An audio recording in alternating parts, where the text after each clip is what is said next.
Alright. Had a nice poo. Just came back from seeing the new Elvis movie. Let's talk about it. Like and subscribe, of course, and join the Discord. Let's talk about it. Spoiler alert, by the way, just in case. You've been warned. Alright? Now, before we talk about my thoughts on the movie, I really want to talk about me getting into the cinema to watch this movie. So basically, the movie came out on my birthday, so I thought, why not watch Elvis? I've been doing weeks or maybe a month full of like research on Elvis Presley. I was doing my research on Elvis Presley.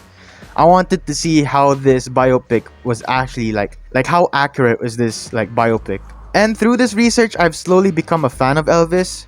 So I was like, this is perfect. So my birthday came. Happy birthday to me, cancers. I straight up looked at my local mall's Facebook page and I checked the schedule. And it said Elvis starts at 8 p.m. So as you can see, I had to wait a long ass time for this movie. So I did my birthday bash, and so yeah, hours later, it was already like an hour before Elvis begins. And so yeah, I decided to buy my ticket.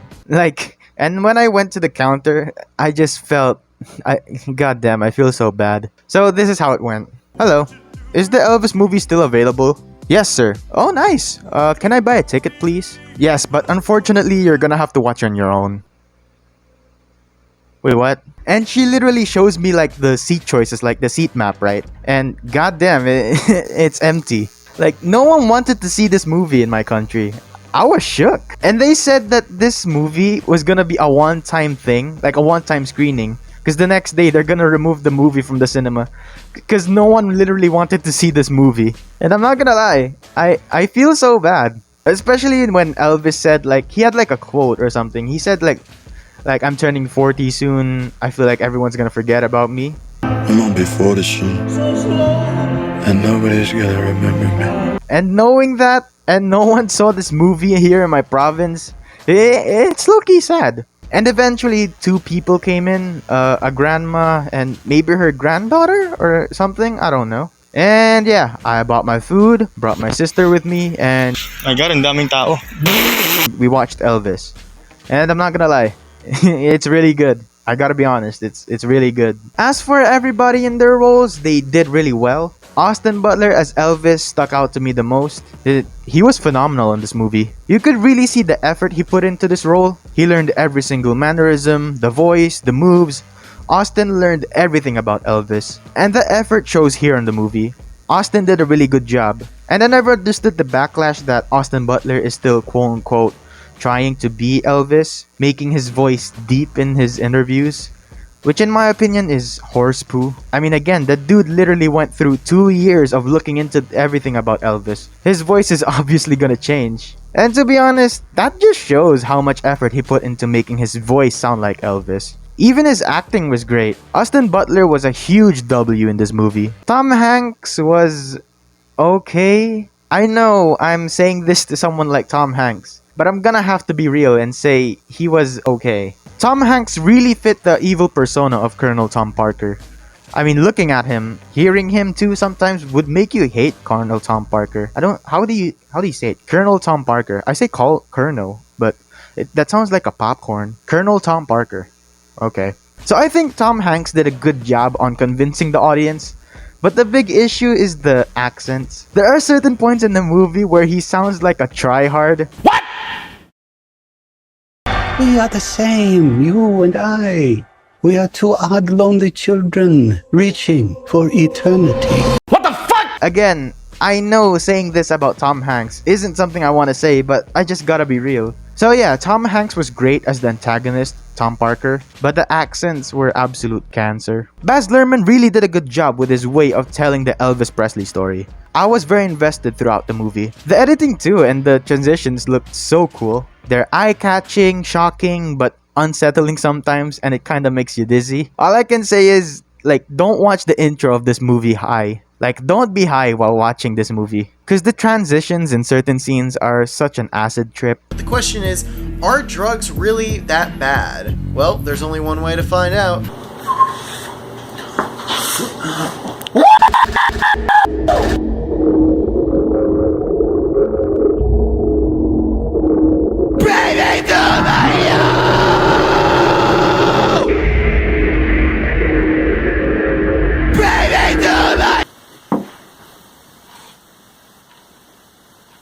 Elvis's story was told through the perspective of Elvis's infamous manager, Colonel Tom Parker. And yeah, of course, this sparked controversy, knowing how much of a bad man he was. And yeah, I just really like how this movie was done.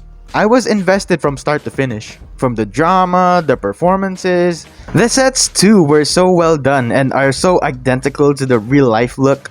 Like, I was so impressed. I like how they highlighted how much Elvis was influenced by black culture, giving them credit. Especially people like B.B. King and Big Mama Thornton. Baz really did his research on Elvis. I learned some things about Elvis that I didn't know. That of course you guys are gonna have to discover yourselves by watching the movie. The soundtrack of this movie too is good. However, certain songs and certain scenes just seem a bit off. With the Doja Cat one, I could kinda understand since Big Mama Thornton was singing Hound Dog. So I was sensing the Doja Cat song to come. And it didn't seem bad. I personally think people were overreacting with the Oh, you should use the old school music. We're in the 50s. Why are you using modern music? You're a boomer if you think that. Personally, I don't mind it. As long as it fits, I'm good with it. I could personally understand why old school movies use modern soundtracks to attract today's audience and to like remind people of the year. I mean their year, like the year that they're in. I didn't like how they used the Denzel Curry track on the part where Elvis was driving to Club Handy in Memphis. I personally think Eminem's track with CeeLo would have fit better in my opinion. But yeah, as for the soundtrack of this movie, I love it. And apparently only 4, I don't know if it was like 5 or 4, but I think 4. 4 Elvis hits out of 30 number ones were used on this movie. And the 2 were covers. I mean, I was shook that Don't Be Cruel or All Shook Up wasn't on the movie. But yeah, it is what it is. Maybe it's a rights issue. But then again, they got to use a lot of Elvis songs on the movie. So the rights thing doesn't even make sense. I don't know. Alright, things I didn't like about the movie. There are a few things actually. Again, spoilers. Warning, you've been warned again. Elvis and Priscilla! The first scene where they met, it kinda...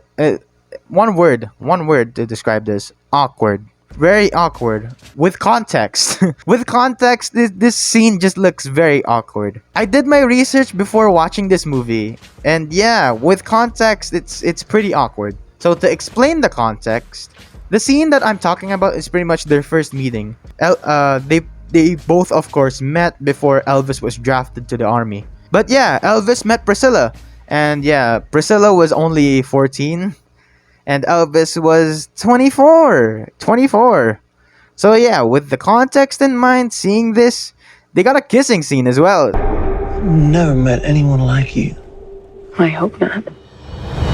So yeah, again, awkward. I didn't like how they depicted the 68 comeback special. Yes, at least one Christmas song was needed, but they didn't have like a Christmas set. And the Kennedy shooting didn't happen during the taping of the special, so yeah. But I did like how they included this to pay tribute and show what kind of a person Elvis was, moving into If I Can Dream. Nice touch from Baz. I don't know if I should say that these should be included in the movie, but I was kinda iffy about it when I thought about it. I literally thought about it straight after watching the movie. Straight out, after I came out of the theater. I was like, what? What? I didn't know if I was already satisfied with what the movie gave us. But without these, I wasn't sure if I was already satisfied. So yeah, pretty much they didn't include Elvis's obesity phase, his ex-fiance, Ginger Alden, and Elvis's death scene. Yeah, I was expecting to see these, knowing what actually happened. Something in me felt like they should have included these, but at the same time, I'm like, maybe it's for the sake of respect. You think Priscilla would want to see that? Obviously not. Hell no. So to sum up this movie, Elvis is entertaining, flashy, very blingy, very shiny and blingy, very Baz Luhrmann, and energetic, but sad and pitiful. A story about a poor boy who loved his family, who unfortunately made a deal with the devil to become the most famous man on the planet, and paid the price. However, a lot of things went wrong which led to his death. This movie is great but sad. This movie is a 7. Perfect but has flaws.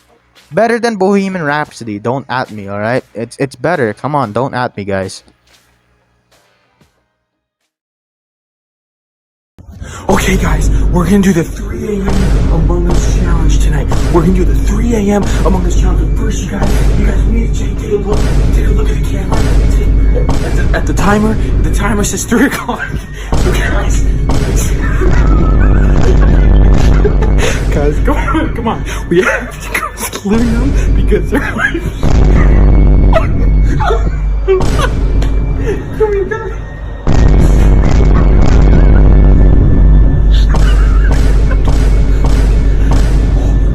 Oh my god! Oh my, what is that? What is that? That's Among Us! That's Among Us!